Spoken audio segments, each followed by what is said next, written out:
Hello,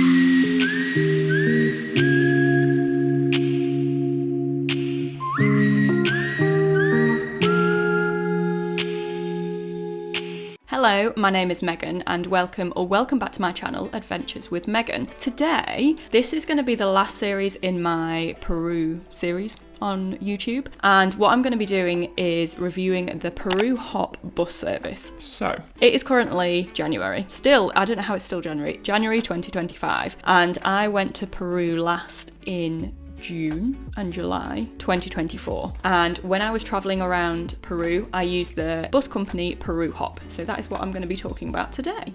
So what is Peru Hop? So Peru Hop is a bus service mainly aimed at international travellers that enables them to travel to different parts of Peru that may be inaccessible otherwise, or they may not want to take public buses otherwise, which I'll get into later. So I will insert a screenshot of the route that I took. So I started with Peru Hop in Arequipa and went up to Lima.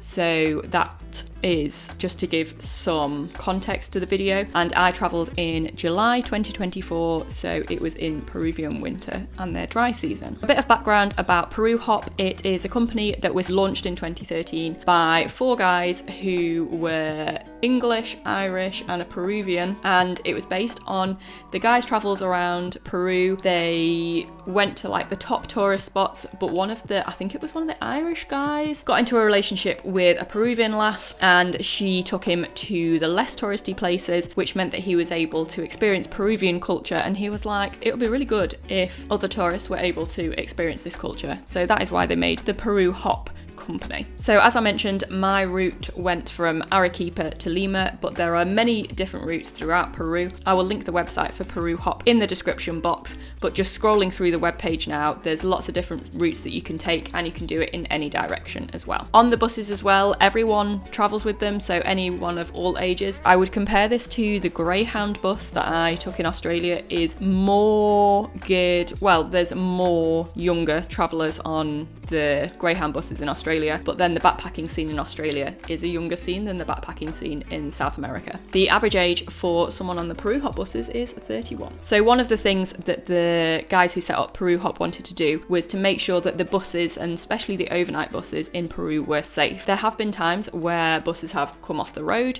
due to driver fatigue or drivers having to go too fast, and they were like, well, it takes as long as it takes to get there, and they have like GPS trackers on the bus to make sure that the drivers don't go too fast. There's changeover, so there's no driver fatigue. So that was one of the other reasons why they made the company as well, was to make sure that people were getting from point to point in Peru safer. So the buses themselves, they are big coaches. They've got reclining seats. If you're being picked up from an accommodation in a town with small streets like Cusco or Arequipa, there'll be like little minibuses that come. Actually, I think in Cusco you have to go to the main bus station. Anyway, you are picked up in little minibuses that then take you to the bigger buses, but they're like big coaches, comfortable seats. If you're on an overnight bus, they will provide blankets. On the longer trips, they provide entertainment in English, so like movies in English on the TV screens. There is also USB chargers. I mean, these sometimes work, sometimes don't. It's the same as with the Greyhound buses. If you get a dodgy USB socket, sometimes it doesn't work, so I'd always take a portable charger with you, but they are available to use on the bus. They also have toilets on the bus, which, if you know me in real life, I like a baño on a bus, and these toilets are clean. You can use them. They don't smell awful, so it's really good on the long journeys when you're wanting to stay hydrated that there is a toilet on the bus. I will come on to talk about how they've branched out into Bolivia and Ecuador, and apparently none of the Bolivia Hop buses have toilets on because there's size restrictions on the buses in Bolivia, and apparently none of the buses in Bolivia have toilets on. So, but the Peru Hop buses definitely do have toilets. On the buses as well, there's also bilingual guides. The buses that I took, they were all Peruvian nationals who also spoke English, and they are with you on each bus ride as well. So I mentioned when they set up the company, they wanted to make an alternative to public buses. Some of the things I've already highlighted, so the safety, the being picked up from your accommodation, you having the bilingual guide on the bus as well, making sure there's clean toilets. But there are also other things. So if you get an overnight bus, for example, from like Cusco to Huacachina, you wouldn't see sights along the way. It's just going point to point. Whereas if you take a Peru Hop bus, you have stop-off points. So when I was going from Arequipa to Huacachina, we stopped off at the Nazca lines to see them. So I didn't then have to do a separate excursion to go and see the Nazca lines, and that it was included in the bus ticket as well. Also, compared to public buses, they're very geared towards you meeting other travellers along the way. When I took the buses, it was their winter, so I don't know if it was off season, but my buses were never full. But I managed to make friends with people on the buses. I'm still in touch with them now on Instagram, and because you can book excursions and stuff through Peru Hop, quite often people who you are on the bus with, you then go on trips with. So it's a great way to meet other travellers, especially if you're solo travelling around. And with regards to booking the tours, you can also book accommodation through Peru Hop, and you can get affiliated discounts with that as well. So I've mentioned a bit about the background of Peru Hop, why it was set up, and some general features of the bus and the passes. So I'm now going to talk about how Peru Hop generally works. So you choose a travel pass. So you go onto their website and choose how many places you want to go to, where you want to start, where you want to finish. And this travel pass includes all the different stops, and it gives you an idea of how many days you should spend in each place. I would say do your own research as well, because there might be some places that you're wanting to stay in a bit longer, whereas usually the days that they advise you to stay there is like the quickest way to get from A to B. Once you've chosen your pass, you then get a login, and then you can use the trip planner to book yourself onto buses. If it's during high season, then these buses would be booked up quicker, but as I said, I went in winter and the buses weren't busy. I could book nearer the time and there would still be seats on the bus. You can change your bookings up to 12 hours before the bus departs as well, so it gives you that flexibility if you're wanting to stay longer in a place, or indeed leave earlier from a place if you want to. Once you have your Peru Hop pass as well, you can book both accommodation and experiences through the Peru Hop login, which I definitely would recommend for the experiences, because I did things like sandboarding in Huacachina, which was a wild time. Because you book the experience through Peru Hop, the sandboarding and the dune buggy riding are at sunset, and then the bus goes from Huacachina up to Lima that evening. But because we'd booked the experience through Peru Hop, they made sure that they waited until we got on the bus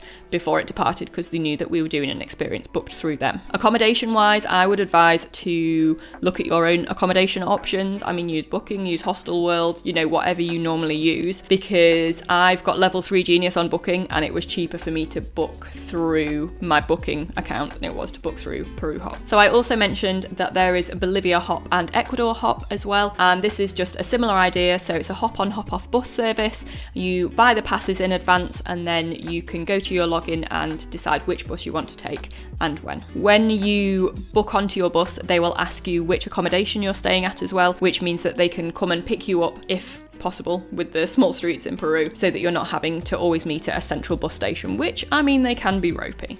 So pros that I found with Peru Hop, it did feel safer. So I have done overnight buses in Peru before with Peruvian bus companies. I've used Cruz del Sur before, and they were fine, but you have to kind of like wait in the main bus station, which can be a bit ropey. Like, I was with a friend at the time, but this time I'd have to do it on my own, which is why I went with a company, so that I felt a bit safer. I follow a couple called Robin and Graham on YouTube, who are this lovely Canadian couple, and they've recently been to Peru before Christmas, and they took an overnight bus, I think from Cusco towards Lake Titicaca, and their dad had a backpack stolen on the bus. So night buses are notorious for having things stolen, but because with Peru Hop there's only travellers on the bus, they know exactly who's on the bus, and there's not like strangers, they call them strangers, on the bus. You're less likely to get stuff stolen. Like, obviously with any night bus you need to have your belongings close to you. I personally use like a sleeping bag or a sleeping bag liner and put my valuables inside that, and me inside that as well. But I felt overall the buses felt a lot safer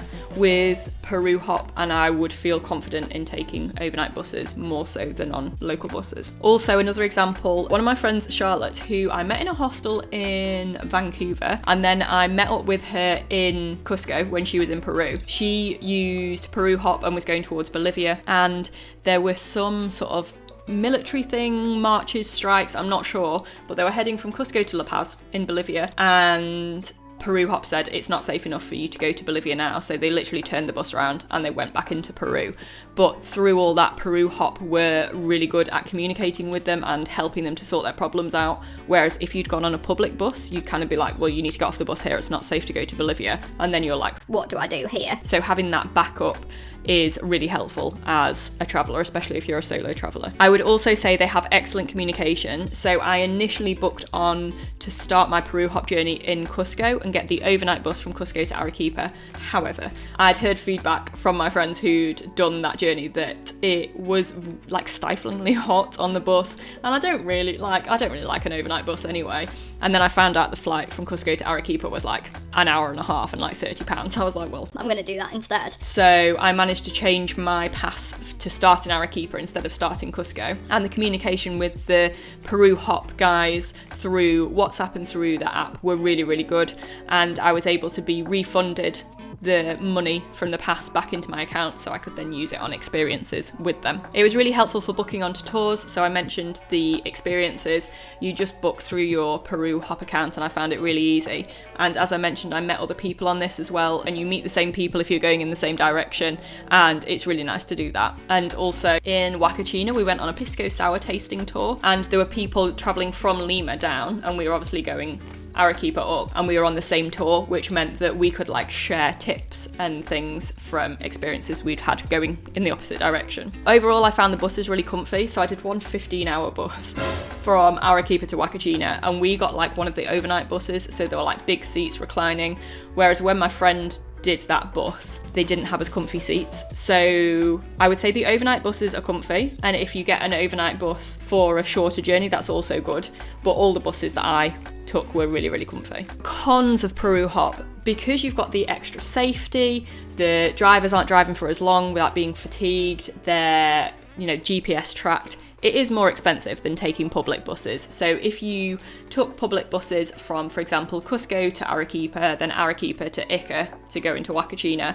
and then up to Lima, it would be cheaper. However, as a solo female traveller, I wanted that extra bit of safety. I wanted that communication with the Peru Hop team. So for me personally, it was worth it. But if you're on a really tight budget, I would say it's cheaper to book it yourself. Also, when I went, there was no seat selection. So this was another reason why I didn't want to go on the overnight bus from Cusco to Arequipa, was because I couldn't choose my seat. And if I'm on an overnight bus, I want to be able to choose where I'm sitting. So they said that they were bringing it in. I'm not sure if they have now, because obviously it's now January and I went in July. But when you, for example, the Greyhound bus in Australia, when you book onto that, you can choose your seat. And I think that would be really useful to be able to do that, especially if it's busier, because when Charlotte went on the overnight bus from Cusco to Arequipa, or the other way around, maybe Arequipa to Cusco, it was one, far too warm, and two, they couldn't choose seats. She was travelling with her brother, so like one of them would put the bags under the bus and then one of them would get seats, but obviously if you're travelling by yourself, you can't do that. I would say actually